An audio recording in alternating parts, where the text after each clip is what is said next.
Esther chapitre 4. Mardochée, ayant appris tout ce qui se passait, déchira ses vêtements, s'enveloppa d'un sac et se couvrit de cendres. Puis il alla au milieu de la ville en poussant avec force des cris amers, et se rendit jusqu'à la porte du roi, dont l'entrée était interdite à toute personne revêtue d'un sac. Dans chaque province, partout où arrivait l'ordre du roi et son édit, il y eut une grande désolation parmi les Juifs. Ils jeûnaient, pleuraient et se lamentaient, et beaucoup se couchaient sur le sac et la cendre.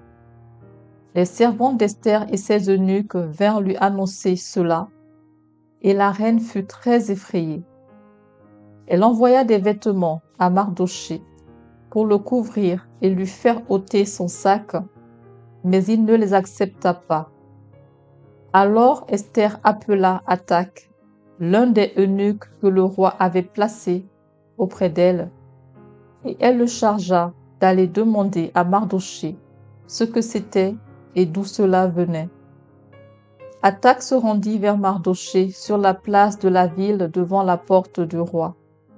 Et Mardochée lui raconta tout ce qui lui était arrivé et lui indiqua la somme d'argent qu'Aman avait promis de livrer au trésor du roi en retour du massacre des Juifs.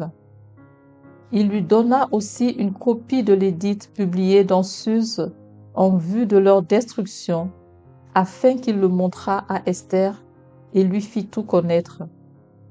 Et il ordonna qu'Esther se rendît chez le roi pour lui demander grâce et l'implorer en faveur de son peuple. Hathach vint rapporter à Esther les paroles de Mardochée. Esther chargea Hathach d'aller dire à Mardochée: tous les serviteurs du roi et le peuple des provinces du roi savent qu'il existe une loi portant peine de mort contre quiconque, homme ou femme, entre chez le roi, dans la cour intérieure, sans avoir été appelé.